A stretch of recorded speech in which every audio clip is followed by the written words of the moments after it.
నమస్తే, welcome to STV news. ముందుగా headlines చూద్దాం.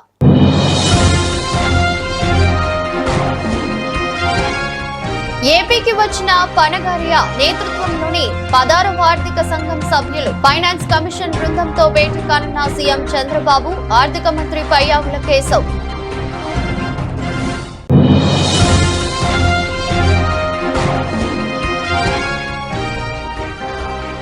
ఎస్సీ వర్గీకరణ అమలు చేసేందుకు ఏపీ ప్రభుత్వం మరో ముందడుగు. అతి ముఖ్యమైన ముసాయిదా ఆర్డినెన్స్ కు ఆమోదం తెలిపిన మంత్రి మండలి.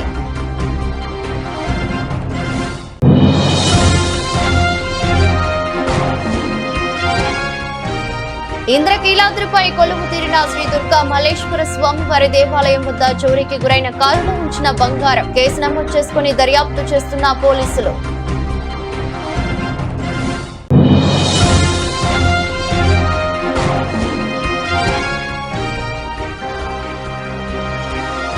విజయవాడలో రాష్ట్ర స్థాయి ఆల్ ట్రేడ్ యూనియన్ సమావేశం. పాల్గొన్న అన్ని కార్మిక సంఘాల నాయకులు. రాష్ట్రానికి వచ్చిన పనగారియా నేతృత్వంలోని 16వ ఆర్థిక సంఘం సభ్యులు బుధవారం నుంచి ఏపీలో పర్యటించనున్నారు. మంగళవారం రాత్రి గన్నవరం విమానాశ్రయానికి చేరుకున్న వారికి ఆర్థిక మంత్రి పయ్యావుల కేశవ్, ఉన్నతాధికారులు ఘన స్వాగతం పలికారు. ఫైనాన్స్ కమిషన్ బృందం రాష్ట్రంలో ఈ నెల 18వ తేదీ వరకు పర్యటించనుంది. విజయవాడ, తిరుపతి నగరాల్లో పర్యటించనుంది. కేంద్రం నుంచి రాష్ట్రానికి రావాల్సిన నిధులు, అందించాల్సిన సాయం వంటి కీలకమైన అంశాలపై చర్చించేందుకు ఫైనాన్స్ కమిషన్ బృందంతో ముఖ్యమంత్రి చంద్రబాబు, ఆర్థిక మంత్రి పయ్యావుల కేశవ్ భేటీ కానున్నారు.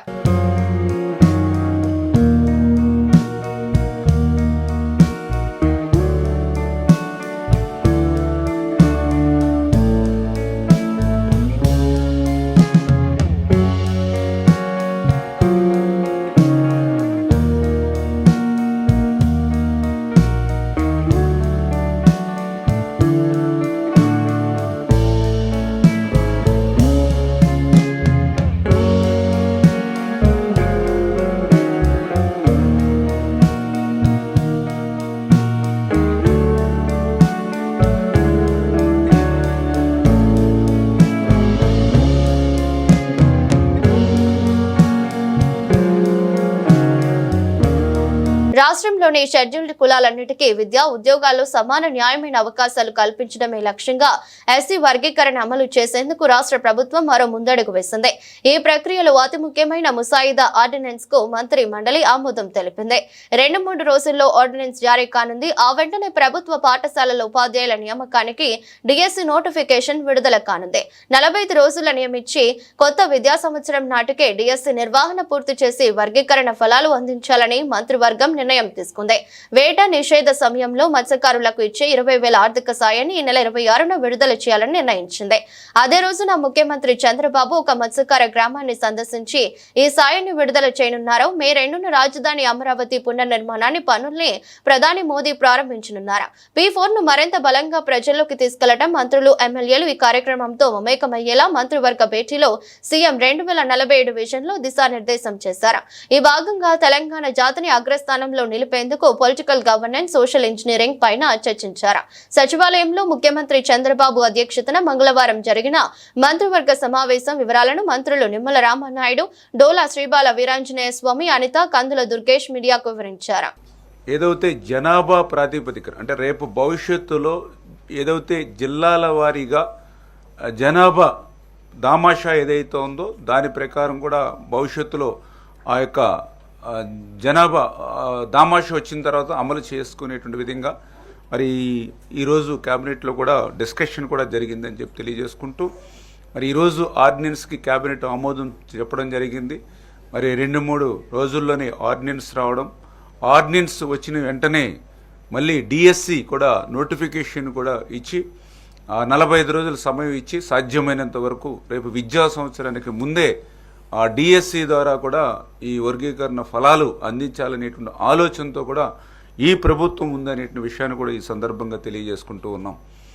అదేవిధంగా ఏదైతే మరి ఎన్నికల్లో ఆ రోజు తెలుగుదేశం, జనసేన, బీజేపీ ఏదైతే ఎన్డీఏ కూటమి ఆ రోజు వేట నిషేధ సమయంలో మత్స్యకారులకి 10,000 రూపాయలు ఇచ్చేటువంటి సాయాన్ని 20,000 రూపాయలకి పెంచి ఇస్తామని ఏదైతే చెప్పడం జరిగిందో, మరి ఆ యొక్క 20,000 రూపాయలు కూడా మరి ఈ యొక్క ఏప్రిల్ నెలలోనే 26వ తేదీకి అలా ఆ రోజు మరి గౌరవ ముఖ్యమంత్రి చంద్రబాబు నాయుడు గారు కూడా మరి ఒక మత్స్యకార గ్రామాన్ని సందర్శించి ఆ మత్స్యకార గ్రామంలోనే ఈ యొక్క 20,000 రూపాయలకు పెంచినటువంటి సాయాన్ని వేట నిషేధ కాలంలో ఎవరైతే ఉంటారో వాళ్ళకు అందించేటువంటి ప్రక్రియ కూడా ఆ 20,000 సాయం ఈ యొక్క ఏప్రిల్ 26వ తేదీన అందజేయాలనేటువంటిది కూడా ఒక నిర్ణయంగా మరి భావించడం జరిగిందని చెప్పి కూడా మీ ద్వారా కూడా తెలియజేసుకుంటూ, మరి అదేవిధంగా ఏదైతే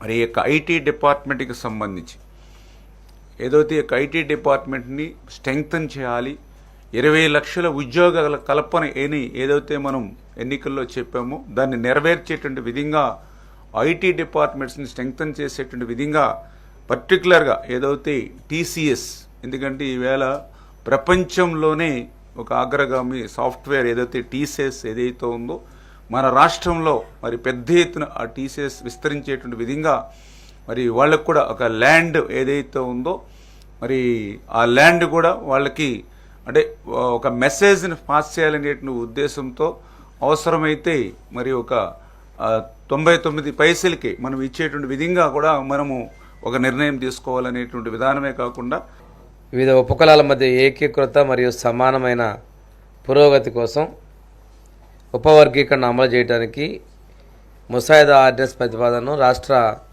కేబినెట్ ఈరోజు ఆమోదించడం జరిగింది. ఇది ఉపవర్గీకరణ అమలు చేయడానికి ఏప్రిల్ 15, 2025 మంత్రివర్గ సమావేశంలో ఆర్డినెన్స్కు ఆమోదం లభించింది.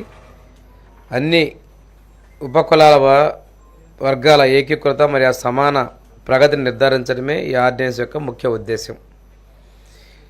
59 షెడ్యూల్ ఉపకులాలను వెనుకబాటుతనం మరియు సామాజిక సమైక్యతల ఆధారంగా 3 సముదాయాలుగా విభజించడం జరిగింది. ఈ 3 సముదాయాల రిజర్వేషన్లను మొదటి గ్రూపులో 12 ఉపకులాలకు 1% రిజర్వేషను, రెండవ గ్రూపులో 18 ఉపకులాలకు 6.5% రిజర్వేషను, మూడవ గ్రూపులో 29 ఉపకులాలకు 7.5% రిజర్వేషన్ని కేటాయిస్తూ వన్మెన్ కమిషన్ యొక్క రిపోర్ట్ ఆధారంగా సుప్రీంకోర్టు జడ్జిమెంట్ ఆధారంగా ప్రభుత్వం ఈ చర్యలు తీసుకుంది. దీనికి ఈ రోజున రాష్ట్ర కేబినెట్ ఆమోదం చేసిందండి. ఉపవర్గీకరణ కోసం 200 పాయింట్ల రోస్టర్ వ్యవస్థను కూడా అనుసరించడం జరుగుతుంది. ఇది 1 నుంచి 100 వరకు ఒక సైకిల్, 101 నుంచి 200 వరకు రెండవ సైకిల్లో ఈ 200 పాయింట్ కూడా రోస్టర్ అమలు జరుగుతుంది. అన్ని షెడ్యూల్ కులాల వర్గాలకు విద్య మరియు ఉద్యోగ అవకాశాల్లో సమాన మరియు న్యాయమైన ప్రవేశం లభిస్తుందని, దీని ద్వారా రాజ్యాంగ లక్ష్యాలను సాధించి సామూహిక అభివృద్ధి నిర్ధారించగలని ప్రభుత్వం భావిస్తుంది. ఈ ఆర్డినెన్స్ రాష్ట్రంలోని 28 జిల్లాల్లో అమలు పరచడం జరుగుతుంది. తద్వారా రాష్ట్రంలో అభివృద్ధి సంక్షేమం ఏ రకంగా ఈ కూటమి ప్రభుత్వం అమలు చేస్తుందనేటువంటి విషయాల్ని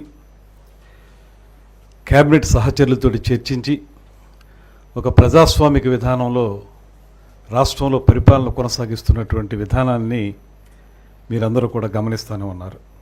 మీ ద్వారా ప్రజలందరూ కూడా తెలుసుకుంటూ ఉన్నారు. గత ప్రభుత్వం పూర్తిగా ఈ రకమైనటువంటి ప్రజాస్వామిక విధానాలకి నీళ్లు వదిలేసి ఆ 4 గోడల మధ్య వారు ఏమి ఆలోచించుకున్నారో అవి మాత్రమే నిర్ణయించుకునేటువంటి పరిస్థితి నుంచి దానికి భిన్నంగా ఇవాళ ప్రజలందరూ ఆలోచనల్ని దృష్టిలో పెట్టుకుని ఏ రకమైనటువంటి కార్యక్రమాలను చేపట్టడం ద్వారా రాష్ట్రాన్ని ప్రగతి పథంలో నడిపించవచ్చు అనేటువంటి విషయంలో ముఖ్యమంత్రి చంద్రబాబు నాయుడు గారు, ఉప ముఖ్యమంత్రి పవన్ కళ్యాణ్ గారు చూపిస్తున్నటువంటి చొరవ ఇది రాష్ట్రానికి శుభసూచకంగా ఉందనేటువంటి మాట సర్వత్రా వినపడుతున్నటువంటి నేపథ్యంలో ఇవాళ రాష్ట్రంలో ఉన్నటువంటి అన్ని వర్గాల వారికి న్యాయం చేయాలనేటువంటి ఆలోచనతోటి అవకాశాలు లభించక వెనకబడిపోతున్నటువంటి వర్గాల వారు ఎవరైతే ఉన్నారో వారికి సరైనటువంటి అవకాశాలను కల్పించడం ద్వారా సమాజంలో వారిని సమున్నత స్థానంలో కూర్చోబెట్టాలనేటువంటి ఆలోచనకి శ్రీకారం చుట్టినటువంటి వ్యక్తి శ్రీ చంద్రబాబు నాయుడు గారు. ఆ రకమైన ఆలోచన ఆ రోజు నుంచి ఇవాళ వరకు చేయటం వల్లే ఇవాళ ఎవరైతే దామాషా పద్ధతిలో సరైనటువంటి అవకాశాలు రాకుండా ఉన్నారో, ఆ దామాషా పద్ధతిలో ఎవరెవరికి ఏ రకమైనటువంటి ప్రయోజనాలు కల్పించాలనేటువంటి ఆలోచనకి రూపమే ఇవాళ ఈ రకంగా ప్రభుత్వం తీసుకున్నటువంటి నిర్ణయం. దీని ద్వారా అన్ని వర్గాల వారికి కూడా అవకాశాలు కల్పించాలని, అన్ని వర్గాల వారిని సమానంగా చూడాలని, దాంతోపాటు ఎవరికి అన్యాయం జరగకూడదనేటువంటి ఆలోచనలో ఈ ప్రభుత్వం ముందుకెళ్తూ ఉంది. దాంతోపాటు అభివృద్ధి గురించి చూసినా, సంక్షేమం గురించి చూసినప్పటికీ కూడా ఈ రాష్ట్ర ప్రభుత్వం చేపడుతున్నటువంటి కార్యక్రమాలు ఇవాళ గాడి తెప్పిపోయినటువంటి రాష్ట్ర పిలిచిన 9-10 నెలలుగా మనం చూస్తూ ఉన్నాం. మనకి షెడ్యూల్డ్ కులాల ఉపవర్గీకరణకు సంబంధించి సాంఘిక సంక్షేమ శాఖ చేసిన ముసాయిదా ఆర్డినెన్స్కి ఈరోజు రాష్ట్ర మండలి ఆమోదం తెలిపింది. ఏదైతే గౌరవ ముఖ్యమంత్రి గారు చంద్రబాబు నాయుడు గారు ఉద్దేశం, అదేవిధంగా అంబేద్కర్ గారు కానీ జగజ్జీవన్ రావు గారు కానీ ఎప్పుడూ కూడా ఆలోచించే విధానం సమాన స్వేచ్ఛా అవకాశాలు ఉండాలి, సమాన అవకాశాలు ఉండాలని ఒకే ఒక ఉద్దేశంతో వాళ్ళు చేసిన ఆ రోజు తీసుకున్న నిర్ణయం, ఆ రోజు నుంచి ఈ రోజు వరకు కూడా ఆ నాయకుల తాలూకా మార్గదర్శకాలతో ఈరోజు నడుస్తున్న ప్రభుత్వాలు మనందరం కూడా చూసాం. వాళ్ళ తాలూకా మార్గదర్శకాలని, వాళ్ళ తాలూకా దిశానిర్దేశాన్ని కూడా ఈరోజు ప్రజలకు అందజేయాలనే ఉద్దేశంతో గౌరవ చంద్రబాబు నాయుడు గారు తీసుకున్న ఈ నిర్ణయం, అదేవిధంగా సుప్రీంకోర్టు ఆర్డర్ ప్రకారం 1 man కమిటీ వేసే 1 man కమిటీ ఇచ్చిన రిపోర్టు ప్రకారం సుమారుగా చాలా రోజులు 13 జిల్లాలు కూడా కంబైన్డ్ జిల్లాలు తిరిగి ప్రతి ఒక్క కుల సంఘాలు వాళ్ళ తాలూకా అభిప్రాయాలు తీసుకొని ఈరోజు మాకు ఒక రిపోర్ట్ తయారు చేసి ఇచ్చారు. ఆ రిపోర్ట్ని కూడా ఒక 5 man కమిటీని ఏర్పాటు చేసిన గౌరవ ముఖ్యమంత్రి గారి ఆధ్వర్యంలో 5 man కమిటీని కూడా ఏర్పాటు చేయడం జరిగింది. 5 man కమిటీ ఇచ్చిన రిపోర్టుని బేస్ చేసుకొని ఆ రోజు మంత్రిమండలిలోని ఒకసారి మనం అందరం దానికి ఆమోదం పొందాం. అది మళ్ళీ కేంద్ర ప్రభుత్వం దగ్గరికి వెళ్ళి మళ్ళీ తిరిగి ఆర్డినెన్స్ రూపంలో వచ్చిన తర్వాత ఆ ఆర్డినెన్స్ని కూడా ఈరోజు రాష్ట్ర మంత్రిమండలి ఈరోజు ఆమోదం పొందడం అనేది నిజంగా చాలా మంచి పరిణామం కింద భావించాలి. ఇందాకే సార్ చెప్పారు, అందరికీ కూడా స్వేచ్ఛ సమానత్వ అవకాశాలు రావాలి అని ఒకే ఒక ఉద్దేశంతో ఎంతో వెనుకబడిపోయిన రెల్లి కులస్తులు లాంటి కులస్తుల్ని కూడా ఈరోజు 1% రిజర్వేషన్ ఇచ్చి వాళ్ళకి కూడా అన్ని ఉద్యోగ అవకాశాలు, ప్రమోషన్స్లోని కూడా వాళ్ళకి అవకాశాలు ఇవ్వాలని ఒక మంచి ఉద్దేశం. అదేవిధంగా మిగతా ఉపకులాలకు సంబంధించి ఓవరాల్గా 59 ఉపకులాల్లోని కూడా అందరికీ కూడా సమాన అవకాశాలు రావాలని ఈరోజు మంత్రిమండలి తీసుకున్న నిర్ణయాన్ని స్వాగతిస్తూ ప్రజలందరికీ కూడా తెలియజేయటం అయింది. అదేవిధంగా మీ అందరికీ తెలిసింది, ఇది పాత సెన్సస్ 2011 సెన్సస్ ప్రకారం రాష్ట్రాన్ని ఒక యూనిట్గా తీసుకోబడింది.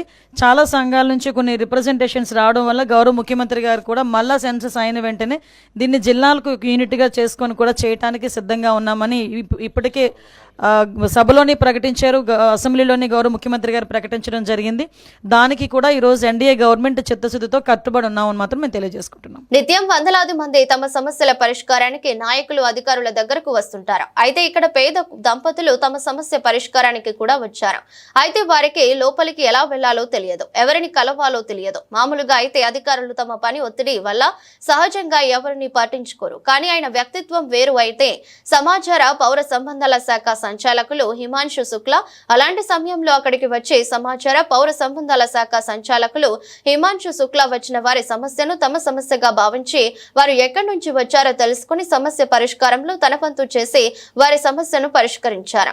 సంబంధిత జిల్లా కలెక్టర్ తో మాట్లాడి తమ సమస్యను పరిష్కరించుకున్నందుకు ఆయనకు వారు ధన్యవాదాలు తెలియజేశారు.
చూపిద్దామని సెల్ కూడా రిపేర్ చేయించారు.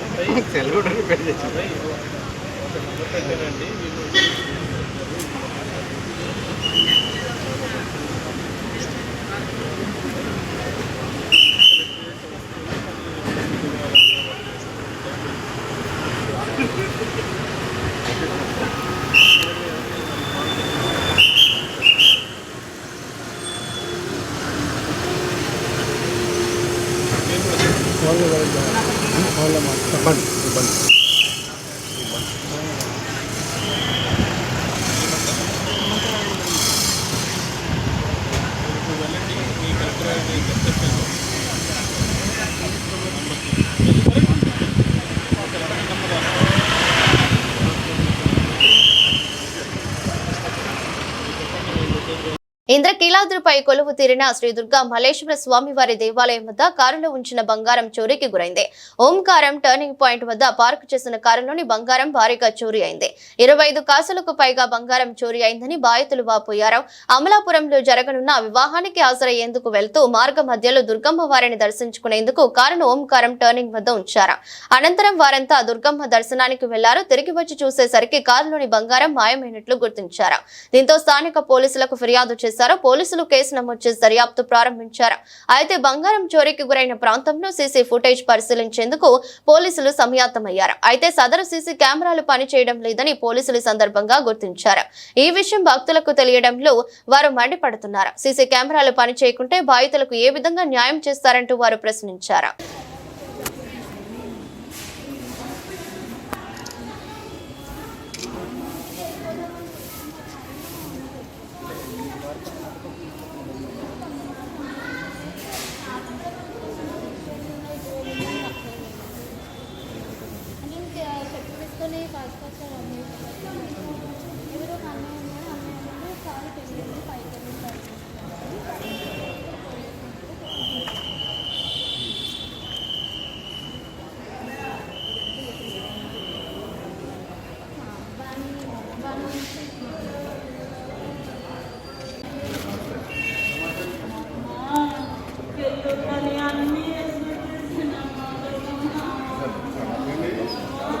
No, finish on, no, finish on.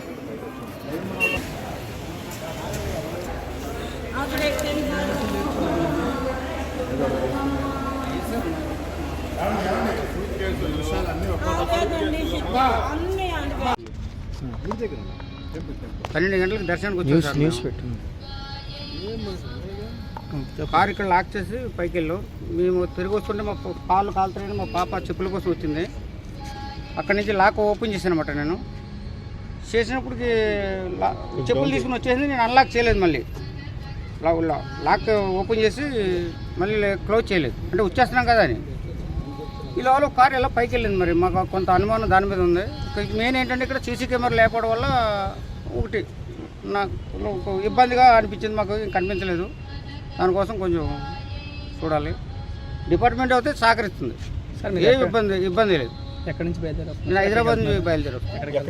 మాకు అసలు అమలాపురం వెళ్తున్నాం. పెళ్ళి ఒకటి ఉంది మా చిన్న కొడుకుకి. పెళ్ళికని బయలుదేరాం. దానికోసం ఏంటంటే గోల్డ్ హ్యాండ్ బ్యాగ్లో పెట్టుకుని వెళ్తున్నాం అనమాట. మళ్ళీ బాగోదు కదా అని. తర్వాత రేపు వేసుకుని ఉంటుంది. మళ్ళీ ఇప్పుడు వేసుకోవడం పడి కారులో నిద్రపోయినా పాడైపోతాన్న ఆలోచనతో చేసినది. మాకు ఎంతవరకు బంగారం ఉంది సార్ దాంట్లో? ఇంచుమించులో ఒక 50 కాసులు దాకా ఉంటుంది. ఎంత వాల్యూ? దాన్ని బట్టి చూసుకోవాలి. అనుమానం అయితే లేదు సార్. మరి అదే కారు వెళ్ళింది. దాన్ని ఒకటి చెక్ చేయమంటున్నాను. నేను ఇప్పుడు అడుగుతున్నాను. అది చూస్తారని చెప్పారు. అలా సీసీ కెమెరాలు కానీ చూసారా మీ ఎదురుగా? సీసీ కెమెరాలు చూసారు సార్. అక్కడ మనం పెట్టిన ప్లేస్లో మాత్రం సీసీ కెమెరా కారు కనిపించలేదు. మీ కారు లేదు, మీరు లేదు. సెక్యూరిటీ సిబ్బంది ఎవరు ఉన్నారా సార్ కార్ పార్కింగ్ దగ్గర ఉన్నప్పుడు? అంటే దూరంగా ఉన్నాడు ఆయన. మన కారు దగ్గరలో లేడు, దూరంగా ఉన్నాడు.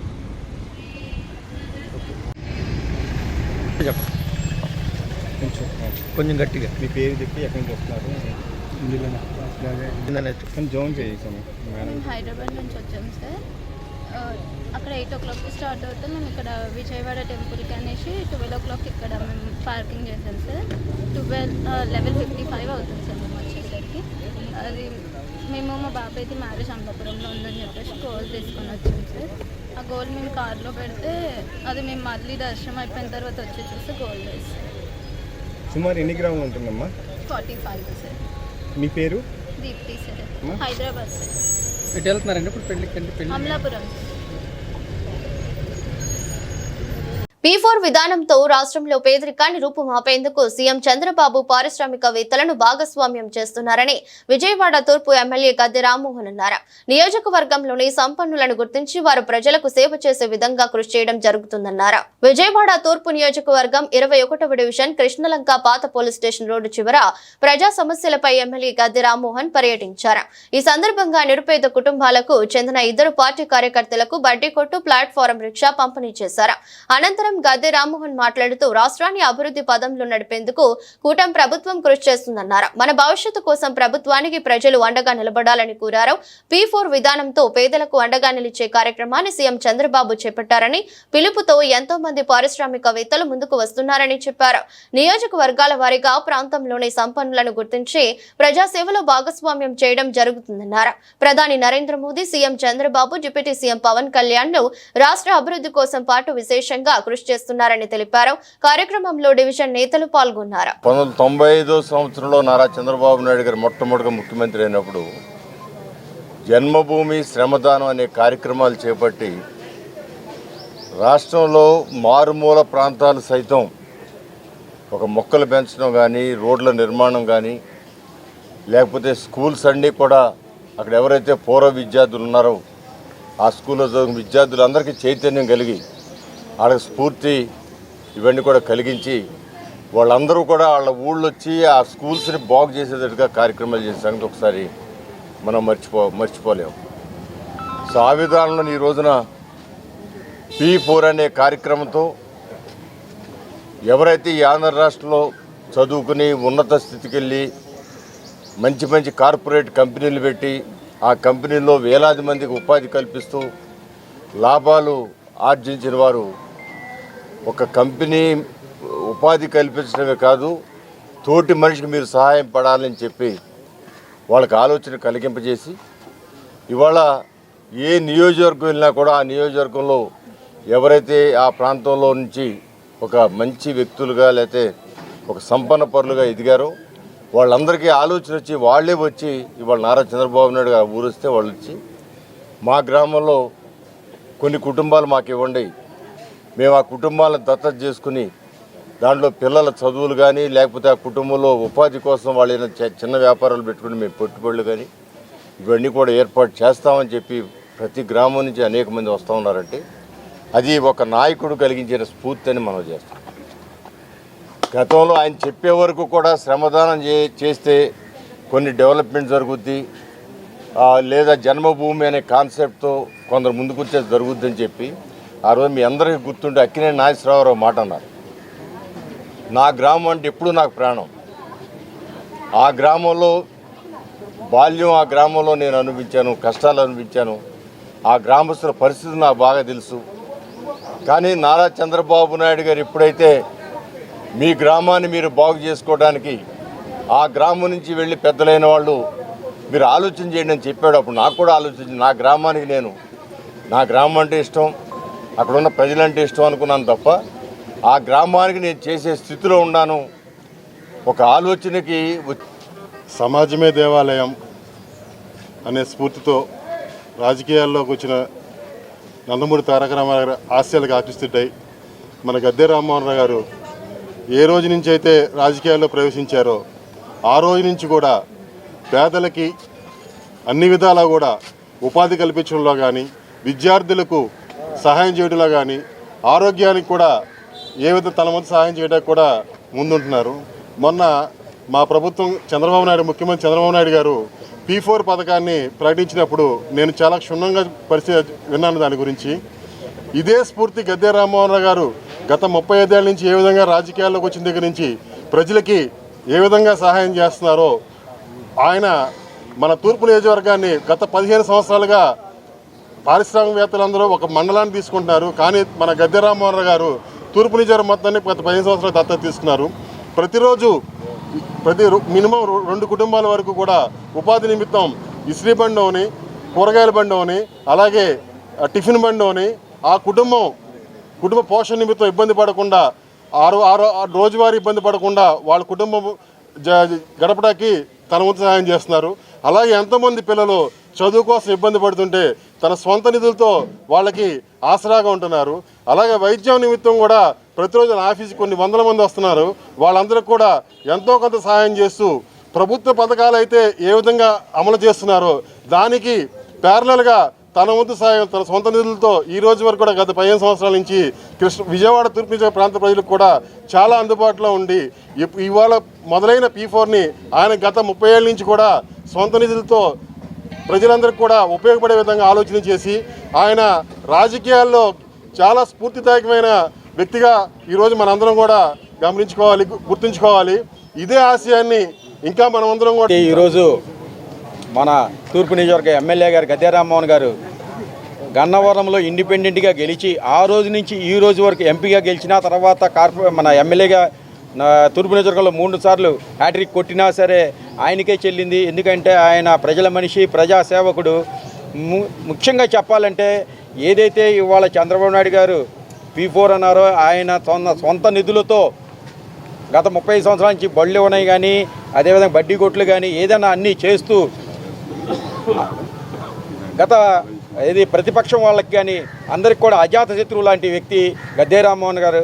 ఆయన్ని చూసి మనం ఇన్స్పైర్ అయ్యి మనం కూడా మన డివిజన్లో కొంతమంది దగ్గరికి వెళ్ళి ఇటువంటి ఇప్పించడానికి మనం కూడా మన వంతు సహాయం చేయాలని చెప్పి ఆ విధంగా కృషి చేయాలని చెప్పి కోరుకుంటూ సెలవు తీసుకుంటున్నాను. విజయవాడ నగరంలో పాదచారుల కోసం ఫుట్పాత్లు నిర్మించాలని ప్రభుత్వాన్ని ట్యాక్స్ పేయర్స్ అసోసియేషన్ అధ్యక్షుడు సాంబరెడ్డి కార్యదర్శి ఎంపీ ఆంజనేయులు డిమాండ్ చేశారు. సీనియర్ సిటిజన్స్ పిల్లలు రోడ్డు మీద నడవాలన్నా, రోడ్డు దాటాలన్నా ఎంతో ఇబ్బందులకు గురవుతున్నారని చెప్పారు. వాహనదారులు ఎంత ముఖ్యమో పాదచారులు కూడా అంతే ముఖ్యమన్న వాస్తవాన్ని ప్రభుత్వ యాంత్రాంగం గుర్తించాలని సూచించారు. విజయవాడ కస్తూరిబాయిపేట బెల్లపు శోభనాద్రి గ్రంథాలయం నందు ట్యాక్స్ పేయర్స్ అసోసియేషన్ అధ్యక్షుడు సాంబరెడ్డి కార్యదర్శి ఎంపీ ఆంజనేయులు కలిసి విలేకరుల సమావేశాన్ని నిర్వహించారు. ట్యాక్స్ పేయర్స్ అసోసియేషన్ అధ్యక్ష కార్యదర్శులు ఎంపీ ఆంజనేయులు, సాంబిరెడ్డిలు మాట్లాడుతూ విజయవాడ నగరంలో పాదచారుల కోసం ఫుట్పాత్లు నిర్మించాలని ప్రభుత్వాన్ని డిమాండ్ చేశారు. వాహనాల మధ్య మనుషులు నడుస్తున్నారా లేక మనుషుల మధ్య వాహనాలు నడుస్తున్నాయా అన్న విధంగా రోడ్లు తయారైనట్లు మండిపడ్డారు. అధికార యాంత్రాంగం సైతం హెల్మెట్లు లేని వారిపైన కేంద్రీకరించి పనిచేస్తుంది తప్ప వాహనాల మధ్య ప్రాణాలు అరచేతిలో పెట్టుకుని నడిచి వెళ్లే ప్రమాదకర పరిస్థితుల్లో ఉన్నారని తెలుసుకోవడం లేదని విమర్శించారు. సీనియర్ సిటిజన్స్ పిల్లలు రోడ్డు మీద నడవాలన్నా, రోడ్డు దాటాలన్నా ఎంతో ఇబ్బందులకు గురవుతున్నారని చెప్పారు. వాహనదారులు ఎంత ముఖ్యమో పాదచారులు కూడా అంతే ముఖ్యమన్న వాస్తవాన్ని ప్రభుత్వ యాంత్రాంగం గుర్తించాలని సూచించారు. ఫుట్పాత్లు లేకపోవడం వలన వాహనదారులు, పాదచారులు నగరంలో ప్రాణాలు అరచేతిలో పెట్టుకుని ప్రయాణం సాగించాల్సిన పరిస్థితి నెలకొందని, కావున రాష్ట్ర ప్రభుత్వం తక్షణమే ఫుట్పాత్లు నిర్మించాలని ప్రభుత్వాన్ని కోరుతున్నారు. నడవడం అనేటువంటిది చాలా బాధాకరంగా తయారైంది. అసలు సాధారణంగా మామూలు ప్రజలు కూడా కొన్ని పదాల పరిస్థితి ఎలా ఉంది అని చెప్పానంటే, వాహనాల మధ్య జనం నడుస్తున్నారా, జనం మధ్య వాహనాలు నడుస్తున్నాయా అన్నట్టుగా తయారైంది. అయితే రోజున అధికార యంత్రాంగం ఎంతసేపటికి హెల్మెట్లు ఉన్నాయా లేవా, హెల్మెట్లు లేకపోతే ప్రమాదం జరుగుతుంది అనేటువంటి ఆలోచన ధోరణిలోనే ఉన్నారు తప్ప రోడ్డు మీద నడిచెళ్ళేటువంటి వాడు ఏ వాహనం తగిలితే వాడికి ప్రమాదం జరగదు. కాబట్టి ఈ ఆలోచన అసలు లేదు. వాళ్ళకి సౌకర్యం కల్పించాలి అనేటువంటి ఆలోచనే ఈ రోజున ఈ పాలకులు అనేటువంటి వాళ్ళు చేయటం లేదు. ఇది చాలా దుర్మార్గమైనటువంటి విషయం. ముఖ్యంగా పాదచారులకి సేఫ్టీగా వెళ్ళడానికి హక్కులు ఉన్నాయి. అది వీళ్ళకి దృష్టికి తెలుసునో లేదో తెలియదు. సుప్రీంకోర్టు జడ్జిమెంట్ ఉంది. ఆర్టికల్ 21 ప్రకారం వాళ్ళకి జీవించే హక్కు ఉంది పాదచారులకి అని చెప్పని సుప్రీంకోర్టు ఏనాడో జడ్జిమెంట్ ఇచ్చింది. అయినా సరే వీళ్ళకి అవేవీ పట్టవు. కాకపోతే ఊరంతా మాత్రం స్పీడ్ బ్రేకర్లు వేసేస్తున్నారు తప్ప ఎక్కడ పడితే అక్కడ ఇష్టారాజ్యంగా స్పీడ్ బ్రేకర్లు వేస్తున్నారు తప్ప కనీసం ఫుట్పాత్లు కడదాము, వాళ్ళకి సౌకర్యం కల్పిద్దాము, వాళ్ళు సేఫ్టీగా వెళ్తారు అనేటువంటి ఆలోచనే లేకుండా పోయినటువంటి పరిస్థితి ఈ రోజున జరుగుతూ ఉంది. అందువల్ల ట్యాక్స్ పేయర్స్ అసోసియేషన్గా మేము ఆల్రెడీ మున్సిపల్ కమిషనర్ గారికి రాసాం. మీరు యాక్షన్ తీసుకోండి, దీని మీద మీరు ఊళ్ళో ఫుట్పాత్లు కట్టండి, ప్రజలు సురక్షితంగా వెళ్లాల్సినటువంటి అవసరం ఉంది అనేటువంటిది మేము చాలా స్పష్టంగా ఆయనకి రాసాం. అయితే దాని మీద యాక్షన్ తీసుకోవట్లేదు. వీళ్ళు ఖచ్చితంగా తీసుకోవాలి అని చెప్పని ట్యాక్స్ పేయర్స్ అసోసియేషన్గా మేము డిమాండ్ చేస్తున్నాం. ఖచ్చితంగా వీళ్ళు కనుక తీసుకోకపోతే దీని మీద ఆందోళన అనేటువంటిది చేస్తామని స్పష్టంగా చెప్పదలుచుకున్నాం. మోదీ ప్రభుత్వం వచ్చిన తర్వాత దేశవ్యాప్తంగా ప్రజలపై జరుగుతున్న దాడి ఒక భాగమైతే ప్రత్యేకంగా కార్మిక వర్గంపై మరో దాడి ప్రారంభమైందని కార్మిక సంఘాల నేతలు పేర్కొన్నారు. లేబర్ కోడ్ల ద్వారా కార్మికులను కట్టుబానిసలు చేసే ప్రయత్నం జరుగుతుందన్నారు. కట్టుబానిస తత్వానికి వ్యతిరేకంగా, విధానాలకు వ్యతిరేకంగా లేబర్ కోడ్లను రద్దు చేయాలని కోరుతూ మే 20వ తేదీన దేశవ్యాప్త సమ్మెకు పిలుపునివ్వడం జరిగిందన్నారు.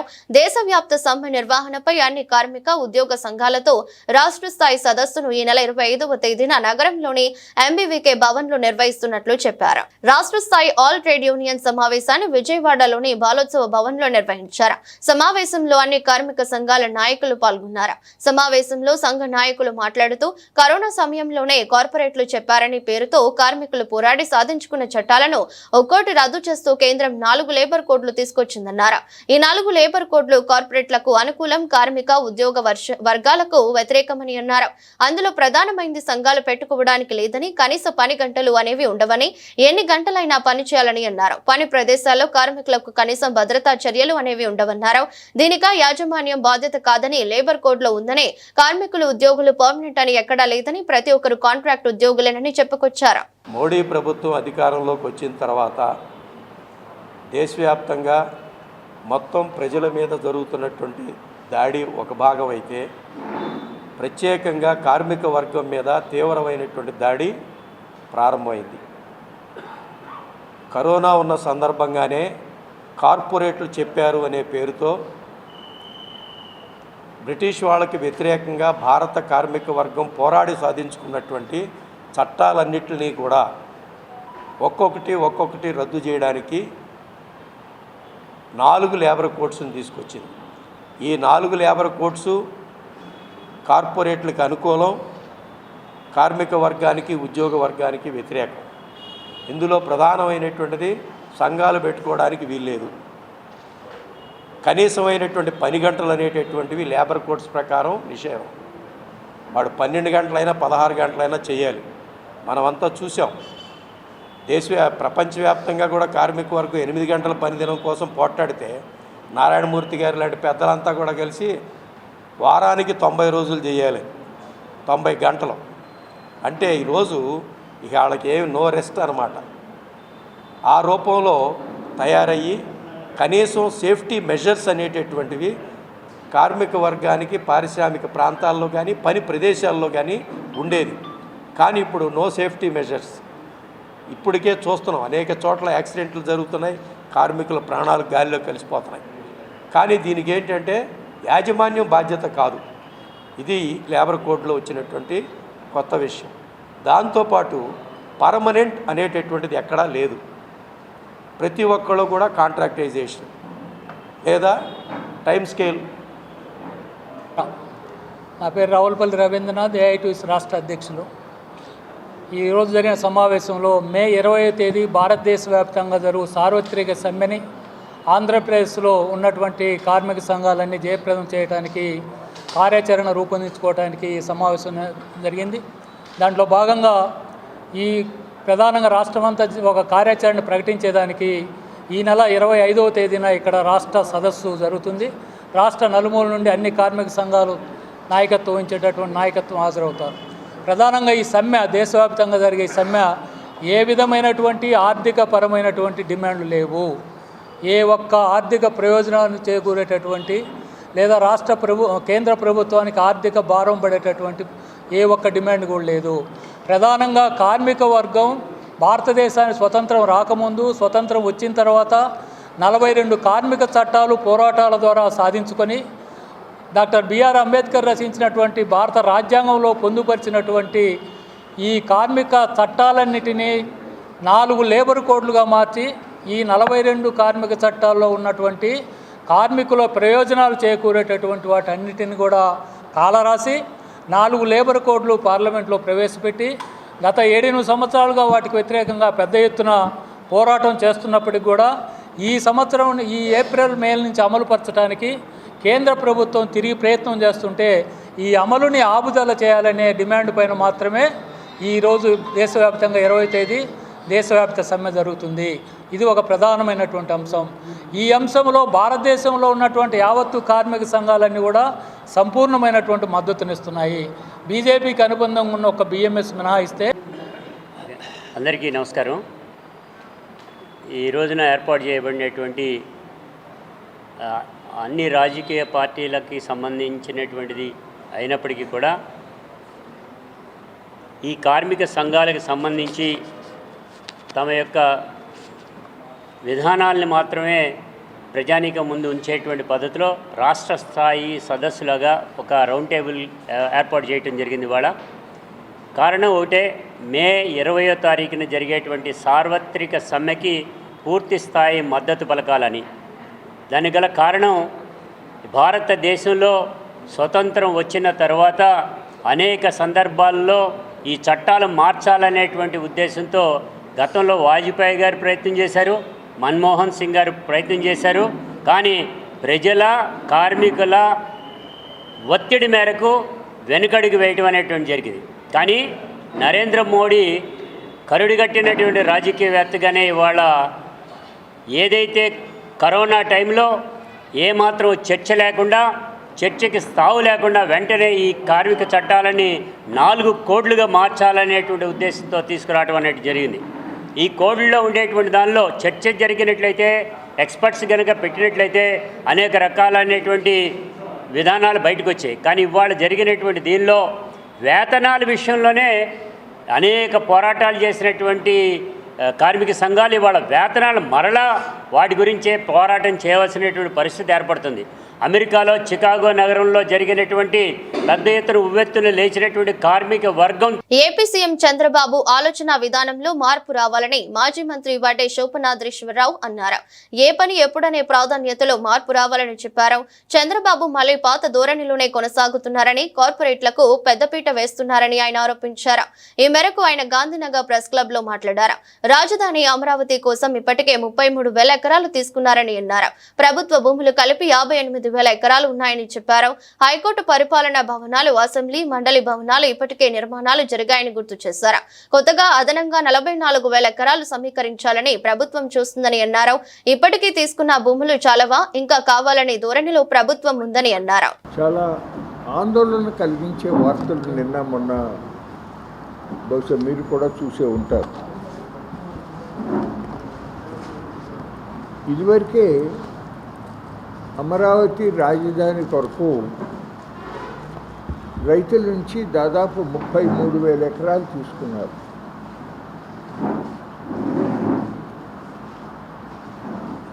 రోడ్లు కానీ, వాగులు కానీ, కొండలు కానీ అన్నీ కలిపి దాదాపు 58,000 ఎకరాల విస్తీర్ణం ఉంది. అంతకుముందే 9 నవనగరాలు అన్నారు. 58,000 ఎకరాలలో సెక్రటేరియట్, అసెంబ్లీ, కౌన్సిల్, హైకోర్టు, అట్లాగే ఇవన్నీ కలిపి వచ్చేది పరిపాలనా వ్యవస్థకు సంబంధించి, అట్లాగే వాళ్ళ రెసిడెన్షియల్ కాంప్లెక్సెస్ సంబంధించి అవసరమైనటువంటి భూమి 2,700 ఎకరాలు మాత్రమే. మిగిలింది నవనగరాలు ప్లస్ కొంత భూమి, ఇంకా 6,000 ఎకరాలు స్పేర్గా మిగిలి ఉంటుంది. ఇంతవరకు అందులో తాత్కాలిక భవనాలనే పేరు మీదుగా నిర్మాణం చేసిన 2 అంతస్తుల వెలగపూడి దగ్గర సెక్రటేరియట్ భవనాలు, అట్లాగే హైకోర్టు భవనం, అట్లాగే అసెంబ్లీ కాంప్లెక్స్ ఇంతవరకు నిర్మాణం జరిగింది. ఇప్పుడు కొత్తగా అదనంగా ఇంకా 44,000 ఎకరాలు కావాలి, తీసుకోబోతున్నామని చెప్పి ప్రకటించారు. వార్తలు ముగించే ముందు మరోసారి హెడ్లైన్స్.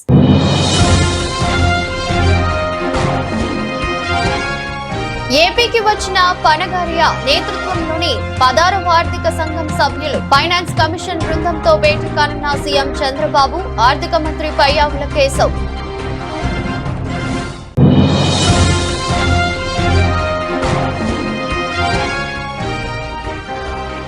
ఎస్సీ వర్గీకరణ అమలు చేసేందుకు ఏపీ ప్రభుత్వం మరో ముందడుగు.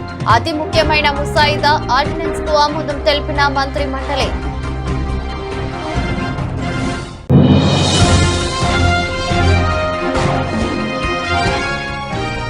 ఇంద్రకీలాద్రిపై కొలువు తీరిన శ్రీ దుర్గా మల్లేశ్వర స్వామివారి దేవాలయం వద్ద చోరీకి గురైన కారులో ఉంచిన బంగారం. కేసు నమోదు చేసుకుని దర్యాప్తు చేస్తున్న పోలీసులు.